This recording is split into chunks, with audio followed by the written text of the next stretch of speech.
J'ai été ouvrier agricole pendant environ 10 ans et j'ai été touché par la maladie et on s'est rendu compte que c'était à cause des pesticides. J'ai utilisé une multitude de molécules, de produits. Je n'ai jamais vraiment regardé ce que j'utilisais. Je savais que c'était un herbicide, un fongicide, un insecticide, mais j'ai jamais vraiment pris le temps de regarder les étiquettes. On me demandait d'appliquer, j'appliquais, de remplir la cuve, je remplissais la cuve. Fin 2015, je tousse énormément, j'ai du mal à respirer, je ne peux plus courir, je ne dors plus couché, donc je dors assis. Je m'inquiète pas plus que ça en fait, parce que voilà, j'ai été formé en agriculture. En agriculture, on va pas chez le toubib pour n'importe quoi, et puis on se plaint pas de trop sur son état de santé. Et puis jusqu'à une gastro-entérite en fait, qui m'a obligé d'aller chez le toubib parce que je ne pouvais plus aller au travail.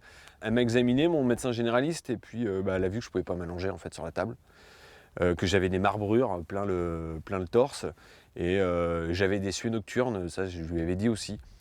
Je pense que pour elle, tout de suite, ça fait tilt, parce qu'en fait, c'est des symptômes qui sont assez récurrents dans les cancers et surtout dans les lymphomes. Et elle m'a envoyé passer une radio assez rapidement. Tout de suite après la radio, j'ai eu un rendez-vous chez un hématologue. Je ne savais toujours pas ce que j'avais, hein. D'ailleurs, quand je suis parti de ce rendez-vous chez l'hématologue, Sandrine, qui était enceinte de 7 mois, vous savez, le gimmick avec les hommes qui se coupent avec une enveloppe, c'est une catastrophe. Elle m'a dit bon, ça va, t'as pas un cancer non plus. Donc c'est vrai que maintenant on en rigole. Sur le moment, elle n'a pas du tout rigolé, parce que quand je suis allé donc, au rendez-vous de l'hémato, j'y suis allé tout seul. Donc ça s'est passé exactement comme ça. Elle a pris les radios, l'hématologue, elle a fait vous avez un lymphome sans doute non hodgkinien. Vous avez 32 ans, bientôt 33. Le traitement va être douloureux, mais vous êtes plutôt en bonne santé malgré tout, donc normalement vous n'allez pas mourir.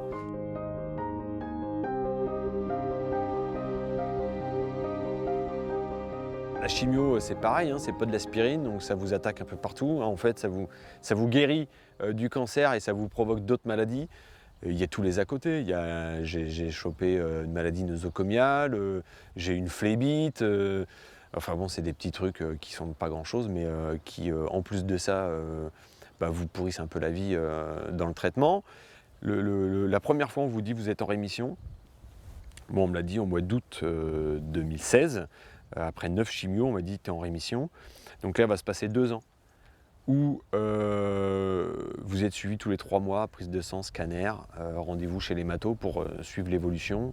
Vous sortez de là, moi j'étais diminué, j'avais 33 ans et j'arrivais pas à monter les 3 étages de mon immeuble. J'ai jamais vraiment récupéré d'avant, mais ça a bien mis 2 ans. Et puis maintenant, il y a toujours cette épée Damoclès. Je peux encore déclarer des maladies à cause de la chimio. Je peux avoir des séquelles d'ordre cardiaque, respiratoire ou même reproductif.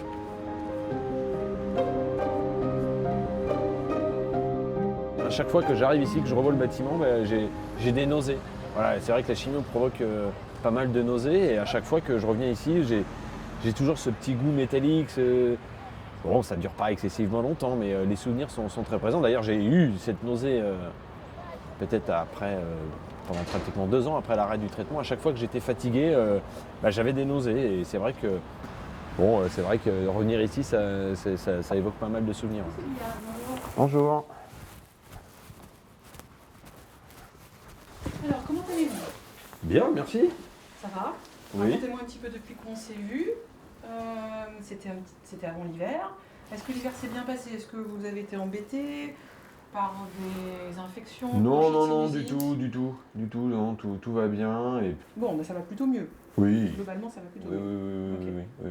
Mais c'est vrai que les douleurs neurologiques, j'ai quand même l'impression que c'est un peu lié aussi au stress. Enfin, je sais pas, peut-être que... Enfin, je mets le dos là-dessus. Oui, je pense que vous avez raison, parce qu'à partir du moment où il y a du stress, il va y avoir un manque de relâchement musculaire. Et vos muscles, ils ont besoin de repos. Quand on essaye de comprendre pourquoi quelqu'un a un lymphome, surtout quand c'est quelqu'un de jeune, on essaye toujours d'essayer de bien comprendre son enfance, le travail, les facteurs environnementaux, les antécédents, bien sûr, ça fait partie de l'interrogatoire. Alors quel que soit l'âge, hein, là c'est effectivement quelqu'un d'assez jeune, mais on fait le point à n'importe quel âge, mais c'est toujours plus surprenant de voir des maladies comme ça, qui sont normalement des maladies du vieillissement, chez les gens plus jeunes. Donc on essaye de bien comprendre ce qui a pu influencer l'apparition d'une maladie du système immunitaire, qu'est-ce qui a pu agresser le système immunitaire pour qu'il y ait quelque chose qui dérape aussi vite dans la vie en fait. Et donc demander quel est le métier, quelle est l'histoire, ça fait partie de l'interrogatoire classique. Et donc on a parlé de sa formation, de son travail dans l'agriculture, même si à l'époque il n'était plus dans l'agriculture. Et donc de savoir qu'il y a eu cette exposition à des produits phytosanitaires pendant sa formation et puis ensuite pendant ses premières années professionnelles, ça m'a fait penser à éventuellement un lien entre ces produits phytosanitaires et la maladie. Dans mon souvenir, ça allait pas bien du tout. C'était un jeune homme qui était arrivé très essoufflé, très fatigué, ça faisait plusieurs semaines que ça n'allait pas. Il n'arrivait même plus à s'allonger pour dormir, tellement il était essoufflé, il était obligé de dormir assis dans son fauteuil. Donc c'était évident qu'il y avait quelque chose qui n'allait pas, et puis quand on est jeune et qu'on est en bonne santé, on ne fait pas forcément attention à ces signes-là, donc les choses avaient traîné un petit peu en longueur. Et puis en fait, on a découvert qu'il avait des gros ganglions au niveau du médiastin, qui est la zone qui se trouve autour du cœur, qui comprimait les vaisseaux autour de son cœur et qui l'empêchait de respirer correctement. Et il a fallu qu'on aille faire une biopsie, et puis on a fait le diagnostic de son lymphome à ce moment-là. C'est une très bonne personne, ça c'est sûr. C'est quelqu'un qui a à cœur d'aider les autres aussi, et ça c'est quelque chose que on a découvert finalement un peu tous les deux, parce que moi je ne m'intéressais pas forcément autant que ça à la toxicité des produits phytosanitaires. C'est lui qui m'a attiré vers son projet aussi d'association. C'est lui qui m'a forcé à m'intéresser un petit peu plus à ça, même si ça fait partie de ma pratique bien sûr. Et je pense que ce qui le caractérise, c'est son ouverture aux autres et son envie d'aider les autres et de les aider à ne pas faire les mêmes erreurs que lui a pu subir finalement sans le savoir en utilisant ces produits-là.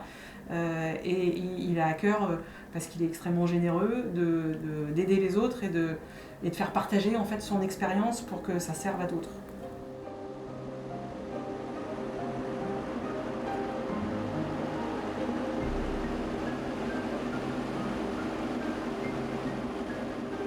De mémoire, j'ai utilisé du gaucho. Ça, c'était pour enrober les semences, les futures semences.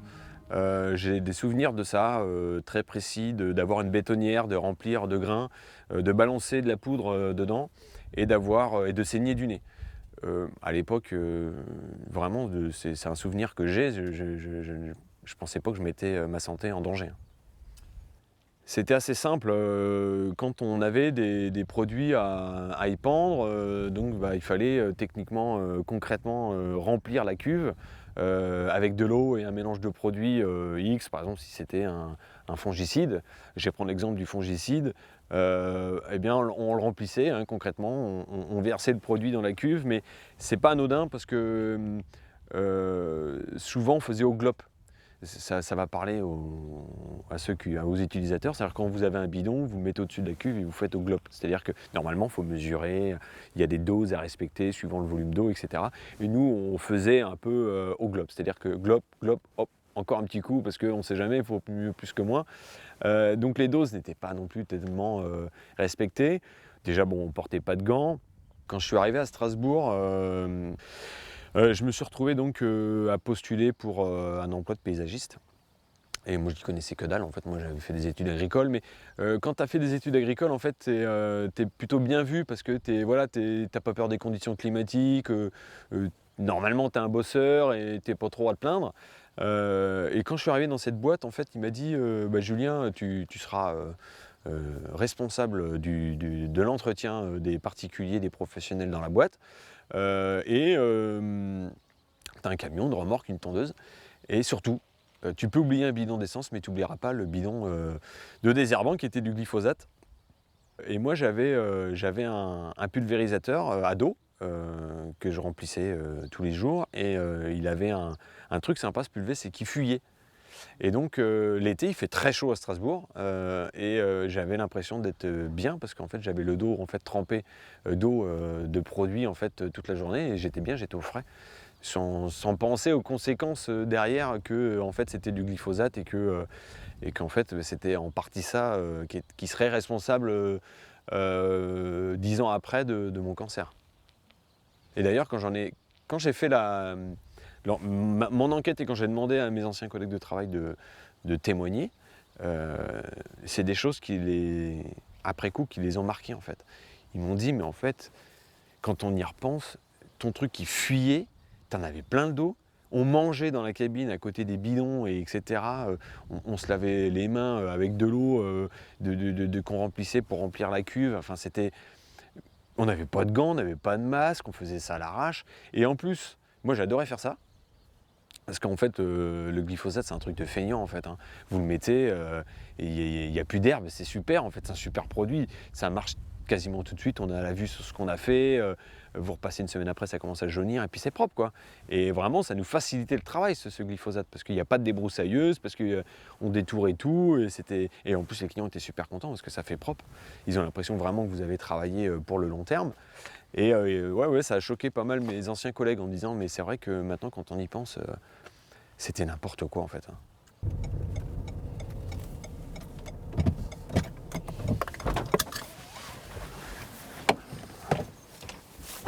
Salut Lilian. Salut. Ça va? La forme? On s'éloigne le Covid? Bon, la forme, bah oui, je sors de l'hôpital, là, j'étais chez les matos. Alors? Comme d'habitude. Bah, tant mieux. Pour le moment, tout va bien. Bah oui, j'espère que tu n'auras jamais à faire ce que j'ai subi. C'est vrai que tu as quand même utilisé pas mal de merde aussi, toi. Bah, un petit peu quoi, mais bon après au départ c'était comme de l'eau et après bah, en fait c'est quand même dangereux quoi. Ouais. La preuve. Ouais, et puis bah, c'est vrai que vous avez utilisé ça pendant 2-3 ans sans vraiment être protégé, mis à part peut-être des gants, et puis après ça tournait vinaigre, il fallait... Bah, au départ oui c'était le produit en fait, il n'y avait aucun problème avec ce produit là, on pouvait l'utiliser sur les panneaux sans gants, sans combinaison, sans rien du tout. Les 2 premières années, après au bout de la 2e année, enfin 2 et 3e année, là ils ont commencé à nous dire faut commencer à mettre des protections, donc on s'est posé des questions, parce qu'en fait... Bah oui, si c'était pas dangereux avant, pourquoi au ça départ devient... c'était pas dangereux mais c'était le même produit. Ouais. Voilà. Et bah, après il fallait mettre des bottes combinaison blanches avec du scotch autour des poignets, un masque, des lunettes. Et ça, tu le faisais... tu le faisais quand même, malgré qu'on t'avait dit avant que c'était pas dangereux. Enfin, c'est pas non plus un peu bizarre. Ah, ça a été dur au départ parce que de nous dire au départ qu'on n'avait pas de problème. Donc, et qu'on nous dit ça d'un seul coup, ça fait un peu comme le Covid quoi. C'est pas dangereux, ça. Mais finalement, au bout du compte, c'est dangereux. Ne portez pas de masque et puis portez-en. Voilà. Quoi. Ouais. Et d'un seul coup, et du jour au lendemain, ils ont tout arrêté. Ils ont donné ça à des boîtes privées. Sans doute qu'ils ont dû voir que peut-être qu'il y en a eu qui ont eu des problèmes. Sur la responsabilité individuelle, effectivement, les messages de prévention diffusent le message que si vous respectez bien les règles, vous ne serez pas malade. Hein. Donc, si vous utilisez les bonnes doses, si vous avez votre armoire phyto, si vous lavez bien vos combinaisons, si vous avez les bonnes buses et que vous utilisez les buses sans... le problème, c'est que ces préconisations, c'est des préconisations qui sont basées sur des réflexions un petit peu théoriques sur ce que c'est que le travail agricole et qu'en fait, c'est très dur de suivre ces préconisations. On est en période de Covid, on porte des masques, on nous dit qu'il faut laver nos masques 2 fois par jour, qu'il faut bien laver nos masques, qu'il faut bien les porter. Qui fait ça? On voit bien que c'est pénible. Hein. Et donc, il n'y a pas de raison, c'est une manière de voir que pour les agriculteurs, on peut leur donner toutes les préconisations. La vérité du travail agricole, c'est que vous êtes en train de traiter votre champ, et puis votre buse est bouchée, et que vous allez descendre de votre tracteur, essayer de débusser la buse. Ça arrive comme ça, et que des accidents arrivent. Et ces accidents sont très peu pris en compte dans la régulation des pesticides, hein, qui repose vraiment sur un fonctionnement un petit peu idéalisé de ce que c'est qu'une exploitation agricole.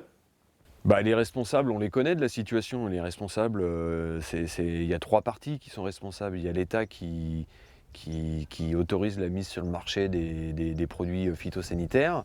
Il y a les firmes qui vendent les produits en minimisant les risques sur la santé et l'environnement.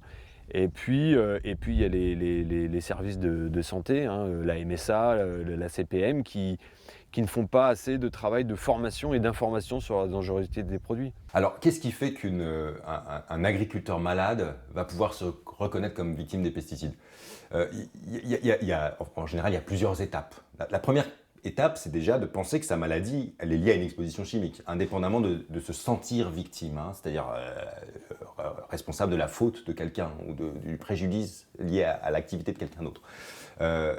Faire le lien, c'est pas évident, puisque les agriculteurs ont été exposés à des messages de prévention, des messages commerciaux, leur disant pendant des années que s'ils utilisaient les pesticides réglementés, ils ne seraient pas malades. Donc déjà, il faut pouvoir faire le lien. Donc, la première chose qui va se faire, c'est soit il faut qu'ils soient exposés à une information, qui peut être un documentaire, qui peut être une discussion avec quelqu'un d'autre, mais qui est souvent la discussion avec un médecin, avec quelqu'un qui peuvent avoir confiance, qui va leur faire le tilt. Hein. Il y a une cause à ma maladie, donc, qui peut être un cancer, une maladie de Parkinson, voilà.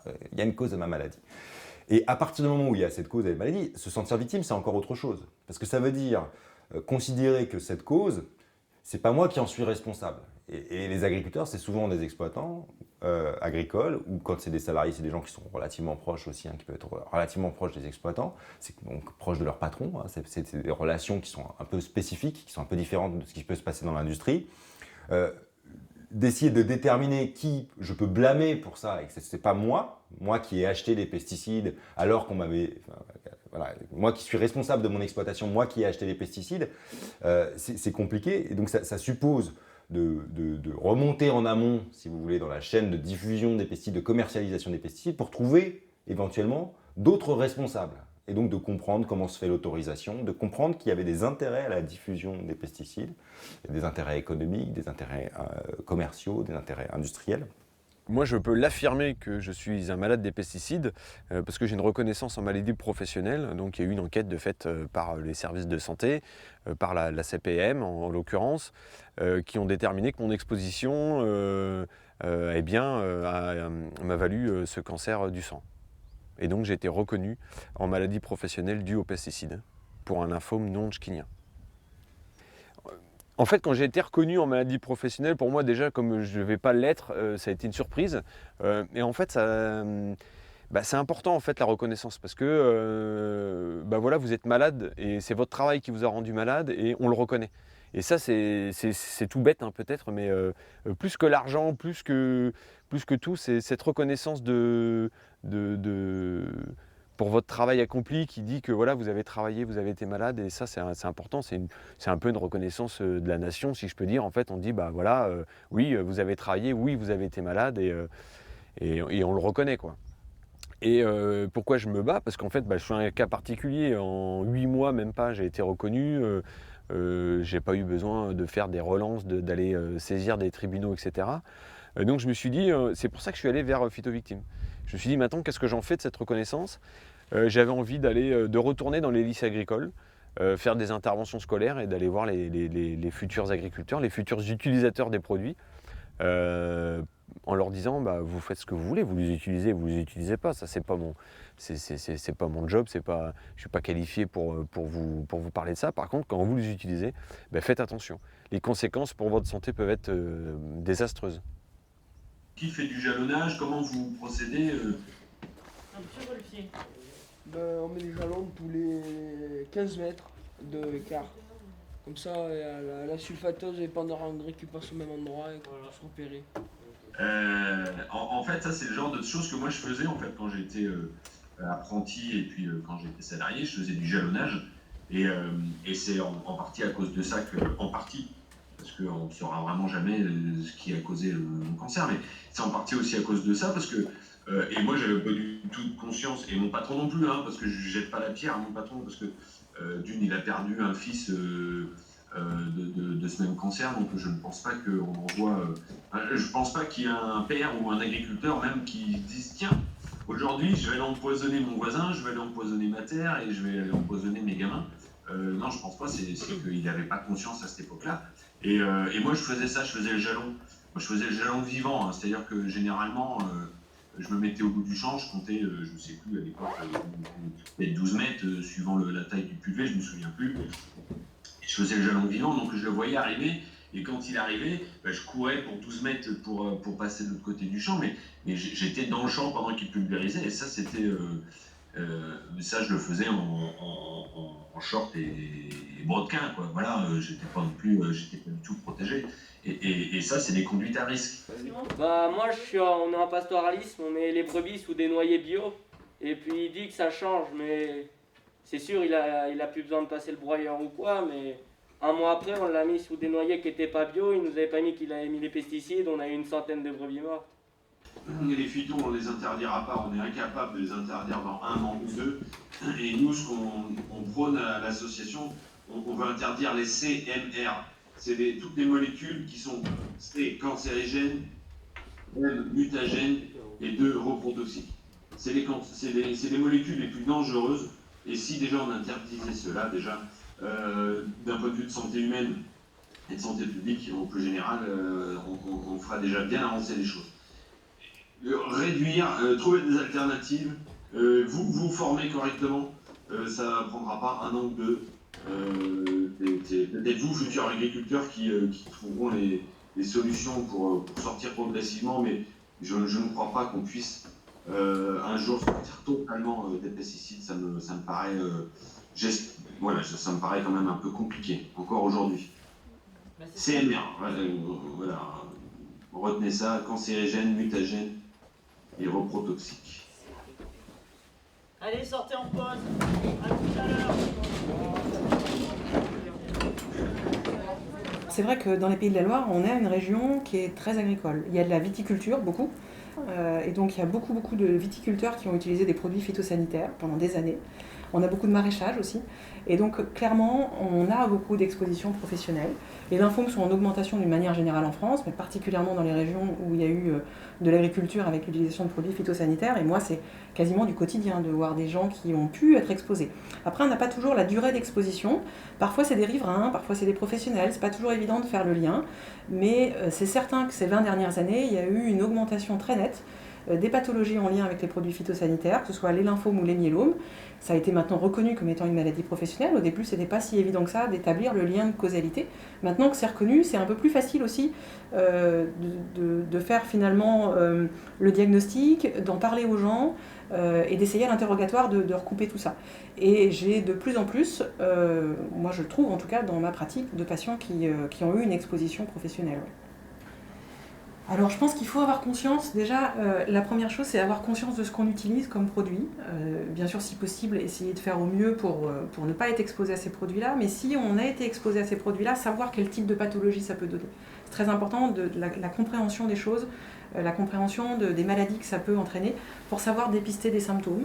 Alors là on parle des maladies hématologiques, mais les produits phytosanitaires peuvent aussi entraîner des maladies neurologiques. Il y a d'autres types de maladies qui peuvent être consécutives à cette exposition-là, donc c'est important de transmettre ce savoir-là, le risque qu'on prend à utiliser ça pour savoir dépister les signes. Un lymphome, c'est une maladie des ganglions, c'est une maladie du système immunitaire. Donc si on se sent fatigué, si on voit qu'on a plus d'infections, si on voit qu'on perd du poids, si on voit qu'on a des douleurs, qu'il y a quelque chose qui ne va pas, qu'on transpire plus, qu'on perd du poids, ça c'est des choses importantes qui ne sont pas normales. Et il faut absolument en parler à son médecin. Des symptômes comme ça anormaux qui durent plus de 3-4 semaines, il faut absolument consulter, il ne faut pas attendre. Donc ça, c'est une fois qu'on a des symptômes. La meilleure des choses, ça reste la prévention. C'est évident que la prévention, c'est ce qui va toujours primer dans la prise en charge médicale. On aimerait bien être juste des médecins qui font de la prévention et pas des médecins qui ont besoin de faire un traitement derrière. Donc d'apprendre comment se protéger, c'est bien mieux que d'apprendre à découvrir des signes cliniques d'une maladie en fait. Donc je pense que des jeunes qui ont des parents agriculteurs et qui veulent se lancer là-dedans, ce qu'il faut c'est qu'ils sachent comment faire pour se protéger, qu'ils sachent comment faire pour transmettre ces informations-là à leurs parents, qui n'ont peut-être pas eu l'éducation que eux vont avoir dans leur lycée agricole, pour que les générations ensuite apprennent à mieux travailler. Ensuite c'est sûr que c'est pas facile, il faut avoir les moyens de mieux travailler, de se protéger, mais ça viendra, j'espère, avec le temps.